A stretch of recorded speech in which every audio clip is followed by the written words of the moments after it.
भगवान गुरु के 24 गुरु थे और उन्होंने किसी सिद्ध पुरुष को नहीं बल्कि पूरी सृष्टि को अपना गुरु बनाया। एक कबूतर उनका गुरु था और उस कबूतर के बलिदान ने उन्हें वो सिखाया जो किसी संत ने नहीं सिखाया।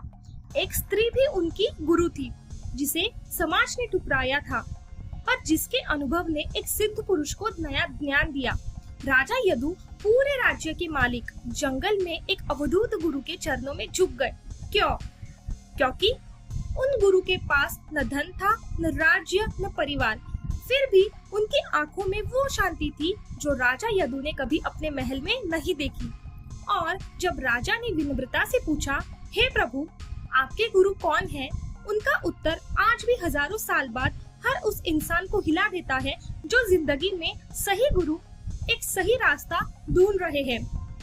आज हम वो कहानी सुनेंगे जिसने एक राजा को नतमस्तक कर दिया। भगवान दत्तात्रेय की कहानी, जिन्हें सनातन धर्म में अवतार और आदि गुरु का सम्मान प्राप्त है। हम सब भटकते हैं ज्ञान की तलाश में, सही गुरु ढूंढते हैं, सही किताब, सही चैनल, सही कोच, और जब नहीं मिलता हम रुक जाते हैं, सोचते हैं मुझे अभी सही मार्गदर्शन नहीं मिला, इसीलिए मैं आगे नहीं बढ़ सकता। ये वही ओवरथिंकिंग है, वही उलझन है जो तुम्हें रोज सुबह उठते ही घेर लेती है। मैं सही राह पर हूँ या नहीं, मुझे कौन बताएगा? लेकिन दत्तात्रेय की कहानी कहती है, तुम पहले से ही घिरे हो गुरुओं से, तुमने बस उन्हें पहचाना नहीं।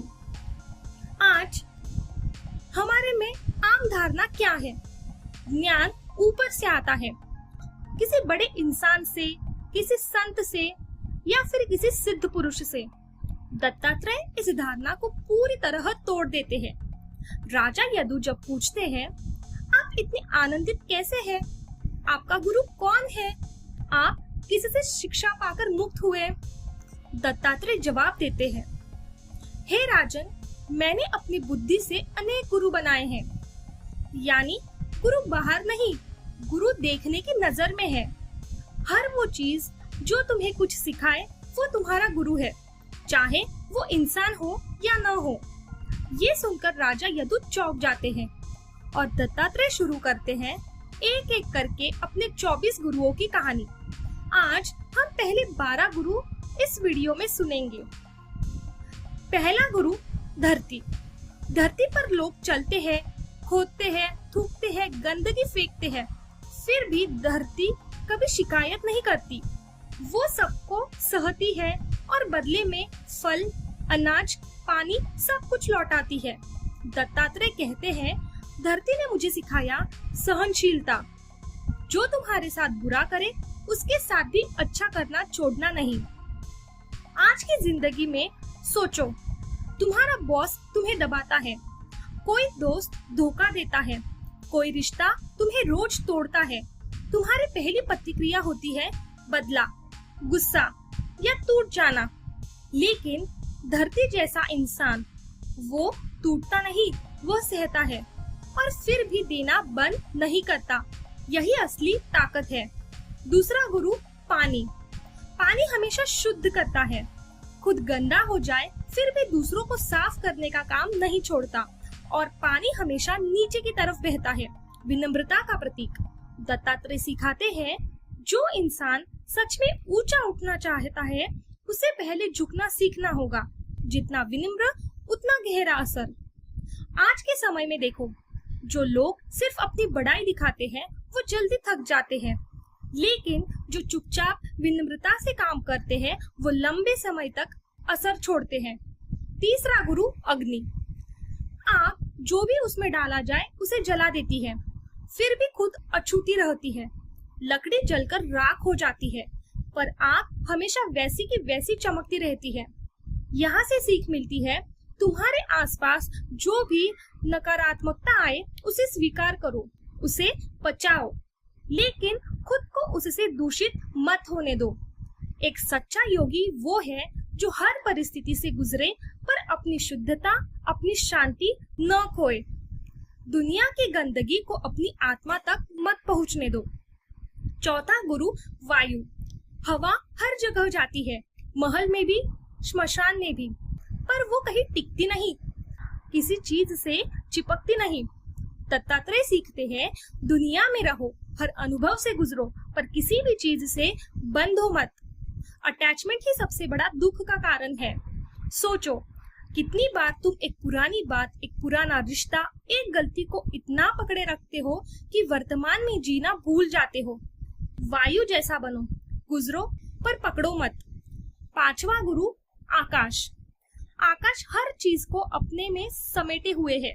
बादल, पक्षी, तूफान, फिर भी खुद अछूता, असीम, अनंत रहता है। यहाँ से सीख, तुम्हारी असली पहचान तुम्हारे विचार, तुम्हारी भावनाएं नहीं है।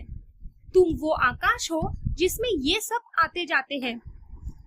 रुको, एक सेकंड सोचो। तुम अपने गुस्से को मैं गुस्से में हूँ कहते हो, पर क्या तुम गुस्सा हो या तुम वो हो जो गुस्से को देख रहा है? यही पहला आइडेंटिटी शिफ्ट है जो दत्तात्रेय ने अपने पहले 5 गुरुओं से सिखाते हैं। पंच तत्व से अब आगे बढ़ते हैं आकाश से ऊपर आसमान की तरफ। अब जो तुमने सुना वो सिर्फ शुरुआत है। असली मोड़ अभी आने वाला है, क्योंकि अगला गुरु एक कबूतर है और उसकी कहानी इतनी दर्दनाक है कि दत्तात्रेय कहते हैं, इस कबूतर ने मुझे सिखाया कि मोह कैसे मौत बन जाता है। छठा गुरु चांद। चांद घटता है, बढ़ता है, पर चांद खुद कभी नहीं बदलता। जो घटता बढ़ता दिखता है वो सिर्फ प्रकाश की मात्रा है, चांद का असली स्वरूप नहीं। यही सीख, तुम्हारे जिंदगी में उतार चढ़ाव आएंगे, कभी सफलता, कभी असफलता, पर तुम्हारा असली स्वरूप, तुम्हारी आत्मा कभी घटती नहीं, सिर्फ हालात बदलते हैं, तुम नहीं। 7वां गुरु सूर्य। सूरज पानी को भाप बनाकर ऊपर उठाता है, फिर बारिश बनकर वापस देता है, बिना किसी स्वार्थ के। और सूरज एक ही समय में हजारों नदियां, तालाबों में झलकता है, पर बढ़ता नहीं। दत्तात्रेय सीखते हैं, असली ज्ञानी वो है जो बिना बदले की उम्मीद के देता रहता है, और वो एक ही समय में हर किसी की मदद कर सके बिना खुद को थकाए। 8वां गुरु कबूतर। ये कहानी सबके गहरी चोट करती है। एक कबूतर का जोड़ा था, बहुत प्यारा, बहुत मोह। एक दिन शिकारी ने जाल बिछाया, बच्चे जाल में फंस गए। माँ कबूतरी बचाने दौड़ी, वो भी फंस गई।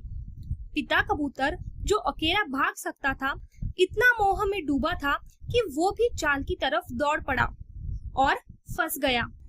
पूरा परिवार खत्म। दत्तात्रेय कहते हैं, अंधा मोह चाहे कितना भी प्रेम से भरा हो, विनाश की तरफ ले जाता है।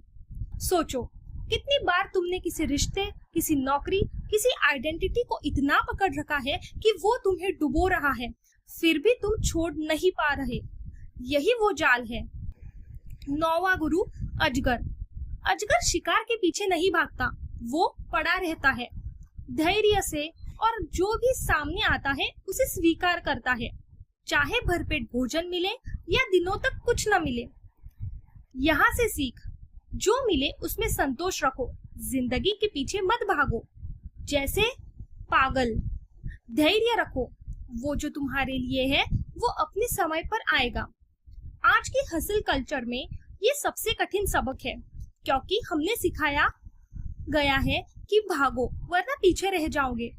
पर अजगर कहता है, शांत रहो, तैयार रहो, पर वो मत। अब आते हैं 3 गुरुओं पर जो सीधे तुम्हारे इमोशनल पैटर्न्स से जुड़े हैं, समुद्र, पतंगा और मधुमक्खी। और आखिरी वाला मधुमक्खी, जो सबक देगा जो शायद तुम्हारी पूरी जिंदगी की दिशा बदल दे। 10वां गुरु समुद्र। हजारों नदियां समुद्र में गिरती है, बारिश होती है, फिर भी समुद्र न कभी उफनता है ज्यादा खुशी से, न कभी सूखता है दुख से। वो हमेशा एक जैसा स्थिर, गहरा रहता है। सीख, बाहर से चाहे कितनी भी अच्छी या बुरी खबर आए, अंदर से स्थिर रहो। यही असली मानसिक शक्ति है, न ज्यादा उत्तेजित, न ज्यादा टूटा हुआ। 11वां गुरु है पतंगा। पतंगा दिए की रोशनी को देखकर मोहित हो जाता है और उसी आग में जलकर मर जाता है, सिर्फ इसीलिए क्योंकि वो पल भर की चमक को नहीं रोक पाया।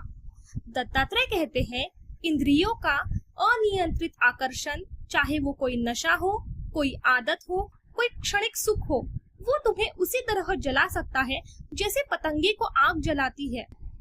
अपने आप से पूछो, तुम्हारी जिंदगी में वो कौन सा रोशनी है जिसके पीछे तुम अंधे होकर भाग रहे हो, जो असल में तुम्हें जला रही है। 12वां गुरु मधुमक्खी, आज की आखिरी गुरु। मधुमक्खी बड़ी मेहनत से फूल से थोड़ा थोड़ा रस इकट्ठा करके शहद बनाती है और फिर एक दिन मधु कलेक्टर आता है और सारा शहद ले जाता है।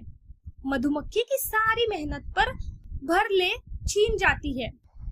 दत्तात्रेय सीखते हैं, ज्यादा इकट्ठा करने का लालच, बहुत ज्यादा जमा करने की भूख अंत में खतरनाक साबित होती है। जितना ज्यादा जमा करोगे उतना ज्यादा खोने का डर और उतना बड़ा झटका जब वो छीन जाए। यही है आज का turning point.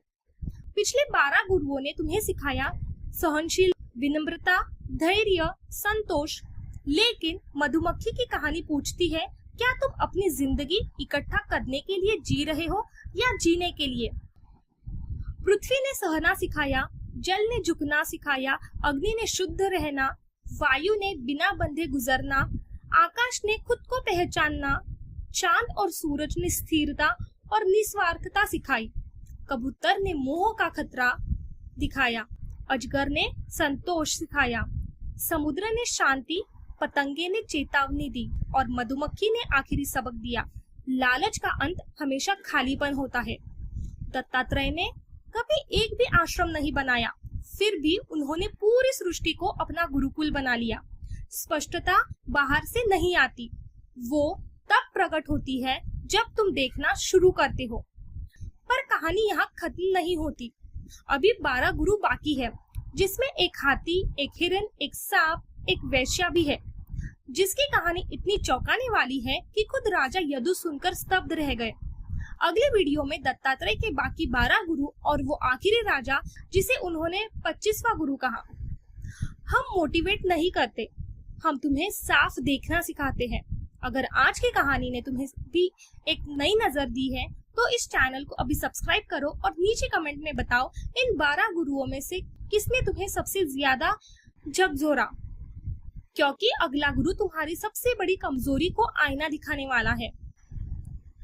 Don't forget to like, share and subscribe Hriday Record, Ancient Wisdom and Modern Transformation. See you in the next video on upcoming Wednesday.